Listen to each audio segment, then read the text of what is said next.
Hi, Mike with you here. I'm going to do a meatloaf, and I thought I'd present mention three ways you can flavor meatloaf. Onion soup mix. In like 2 pounds of hamburgers, you're going to put an envelope of this, 2 eggs, and maybe a third a cup of oatmeal, third a cup. Then we can do the same thing with this. This is what we're doing tonight. We like this. For many years, we only did this. Then this other one, the stuffing mix. One of my kids was at someone else's house and said, "Oh, you should try meatloaf this way." They just took stovetop stuffing and mixed it in. I assume you'd still put the eggs. This wouldn't need the oatmeal because it's got, the bread in it. So we did that and we really liked that. But then again, this is what we're going to try tonight. So this again is going to follow more this type of recipe.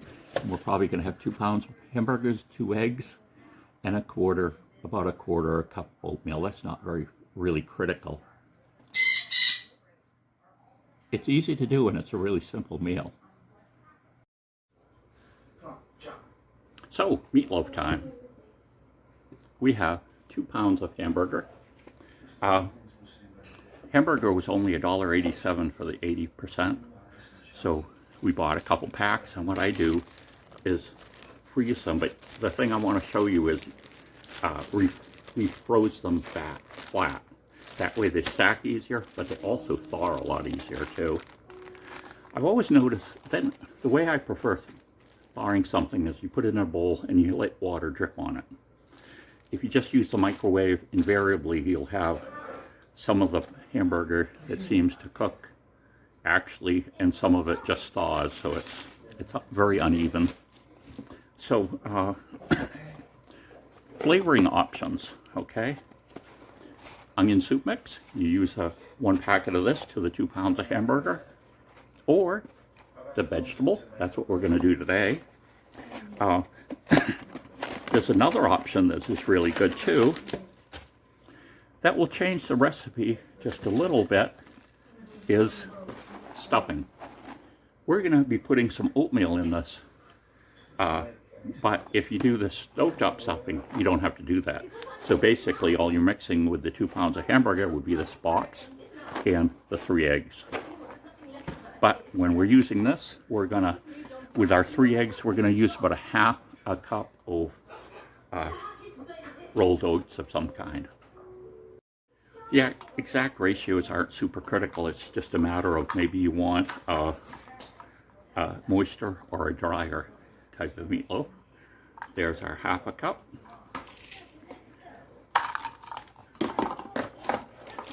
We're going to add our envelope. The envelope, please.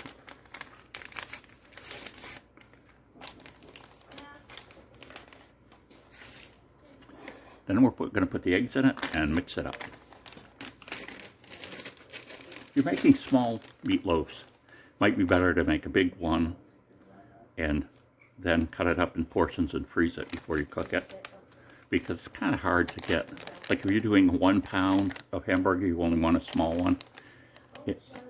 You'd have to divide this in half, and I don't know, it just doesn't go so well with pre-mixed ingredients like that. So let's go to the egg part. So we're going to add the eggs.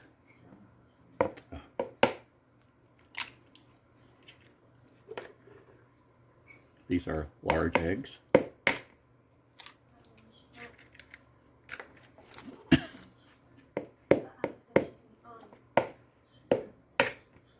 That egg was hard. Then we mix it up. When it's cold outside anyway, I really don't like putting my hands in cold meat from the refrigerator to mix. So I tend to use something like this, or sometimes I will switch to a fork to get it nice and mixed and incorporated in.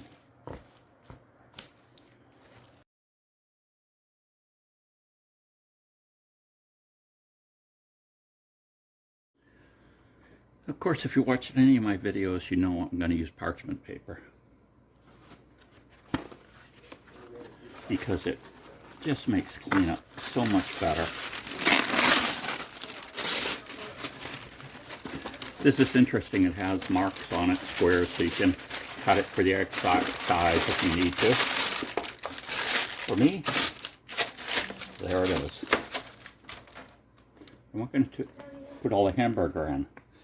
And we're going to spread it evenly, except we're going to leave a hole in it. You'll see that in a minute.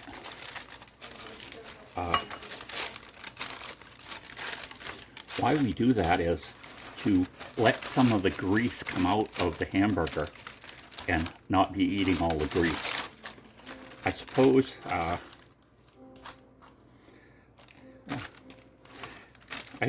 that's some food nutrition, the calories and fat going down the drain, or you know, whatever, you're not using it, but it's usually something with our modern diets we don't need.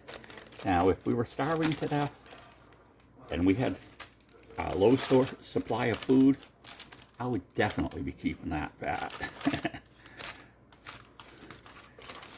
So we're trying to get it all about the same level, but here's what we're going to do. We're going to make a hole in it like this. Kind of take that piece and put it over here where it's not as thick. And what we're going to see as we cook this is that a lot of the fat will be in this area we're not going to eat from because there's no meat there. And I don't know, it just makes it better all the way around. Your meatloaf isn't greasy. It's funny, of course, this brought back memories because as a kid, I hated meatloaf. I gave my parents a really bad time about what I was going to eat and what I wasn't going to eat.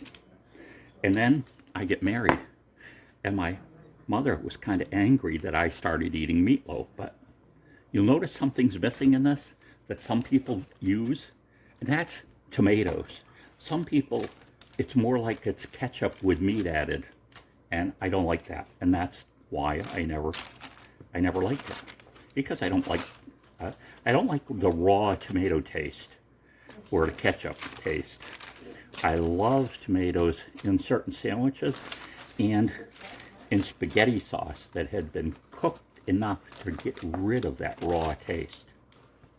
Okay, there we go. I'm going to put it in the oven for 350 degrees. We're probably going to use a thermometer to tell when it's done, but it's going to be somewhere between the half-hour and 45-minute mark, I believe. So we'll stick it in the oven momentarily. Here's the finished product. You can see the oil collected there, the fat I mean. See there's some around the edges. So we're going to cut it up and leave that there. Taste test coming up. So here we've got some kind of instant potato thing here, roasted garlic. We've had that before. That works out good. And then we've got some vegetables, California blend, steam and bag in the microwave. There, I'm in focus now. So, here we go. Yeah, I always do either. The meatloaf. We got the nose here. It fell apart, Pink. She says she wants some. She can't have people food.